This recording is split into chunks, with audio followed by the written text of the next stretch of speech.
Over the last year, I've done I play bass wherever I'm told to go, and happy to do so in all sorts of different genres and mediums. Last year, I did quite a few film scores, and ended up doing some nice tracks with Florence and the Machine, which was really a great thing to do last year. Me and Ian Thomas. That was a great. We worked with Florence a few times for a film. We did the end titles. She wrote the end titles with Nick Britell for the film Cruella, which I did the soundtrack to as well. So that's where we met her. And then she booked us to do some tracks on her album that came out last year. And just before Christmas, we did a track for a American TV series, and I'm not allowed to tell you what it is, as is usual. But that will come out in the new year. It's a big American TV series. I didn't know of it before, but I'll definitely be watching it now if we can get it. Anyway, I can't tell you about that, but that was good fun. They didn't really. I talked about this to someone, another son of the other day, and we were laughing about. I was so keen, like 15, 16, listening to the pop music of the day, and all the old guys on gigs that I did, who were all my dad's age and older, much older. They hated pop music. They really hated it, and so that was it was a bit of a struggle, really. But I did my apprenticeship in that world, and I got more and more reading gigs. And in those days, you did, if you did a dance band gig or a wedding, there might be a cabaret booked, and you'd go in the band room in the break, and he'd talk through his music, and you go on and sight read it. So it was an amazing experience, really. Some of the drummers I played with, old boys who had their own unique version of time. You learned what was wrong as well as what was really good. And when a good drummer came along, you were like thrilled. And I mean, the great thing about my dad was we were such music fans. We used to travel together to gigs all over the place, but because it was long before I was allowed to drive. And we had a joint record collection at home, and so we were listening to some pretty hip stuff. And he was writing little drum parts out, because he had a little trio and we had loads of different drummers, all who were amazing with me. And I learned a great deal. It's just that when the Crusaders were out, I was into Herbie Hancock and much more sort of gritty funk. You know what I mean? I kind of listened to Lee Ritenour and all that. I've got all those Captain's Fingers and all that. But my journey went down the sort of Chick Corea, Herbie Hancock, Headhunters thing, and then into soul, really. And I can attribute it to I know this person told me, hit me to that record, that person hit me to that record. If you've got ears, if your ears are open, you're going to amass. And it's never been easier these days to amass an amazing record collection. I mean, even when the CDs first came out, they were like 14, 15 quid a pop. So you couldn't. Now you just go online and what have you. It's what not to buy, really.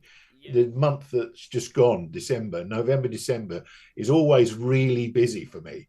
I did Jazz Voice with Guy Barker, which is double bass and bass guitar, playing ridiculous different genres, for a TV show. Then I played with a BBC concert orchestra, which is another whole vibe, playing with an orchestra. Then I did the Royal Variety Show, where there's classical music, there's jugglers, there's Gregory Porter wandering on.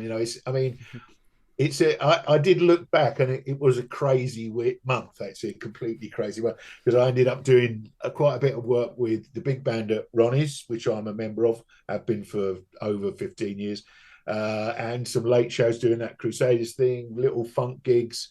So I love all of that.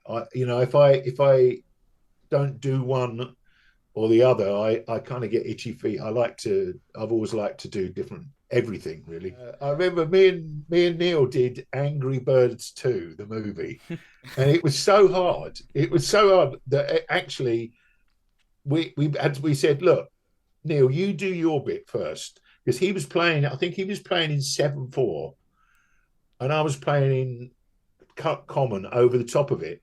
But so they were like fighting each other, and it was cartoon music. So it's all cut to the picture, and it was just such a nightmare that we could only do it. It was just me and him in the studio, but we actually said, let's just do this separately, otherwise we're never going to get it, you know.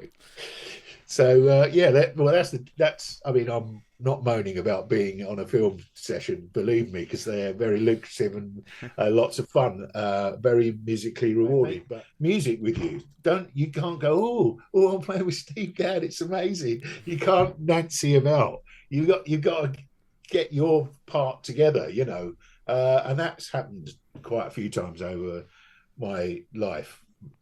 Quite a few times over my life, and you just have to bring something to it, you know. I think that's the thing. So in terms of playing with a new drummer, it's awful if my reputation has gone before me and that affects somebody's playing. Do you see what I mean? I'm not saying I'm a big deal, but I've just been around for ages and I'm pretty gregarious and that was a big learning curve, because I ended up playing with Stevie Wonder on that show. Every week, it was like a 6-part series up in Nottingham. And every week there'd be the Chieftains came on, Bob Geldof, Cyndi Lauper, and then Al Jarreau turned up. And he brought Neil Larson on keyboards with him. And we were to play his latest single.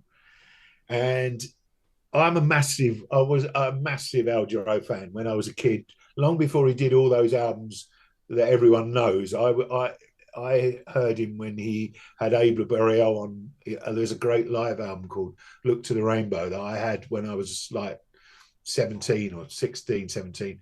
So I was a massive fan, and he walked in and he wasn't unfriendly, but the whole band were there. It was a great band, really great band. Gary Wallace on drums, Jody, Lynn Scott on percussion, various other people. And he goes, "Okay, what are we going to play this?" And Gary Wallace was the MD. He said, "Yeah, well, we've got it together, Al." You know, he said, "Okay, well, let's hear it." So we start the intro, and he just sat down like that, and we had to play the whole tune. He didn't sing. We played it, and then we finished. We had a little ending for it. We finished it. And he went, "Okay, play it again." So we had to play it again. And we played it. And then he sang with us. And he was great. He was absolutely great.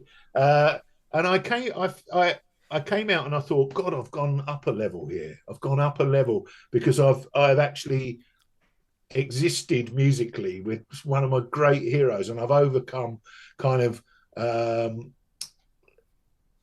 the in orbit, you know what I mean? And then of course 2 weeks later Stevie Wonder walks in, and that was another test as well, you know, because we came through. But so you learn that sort of thing.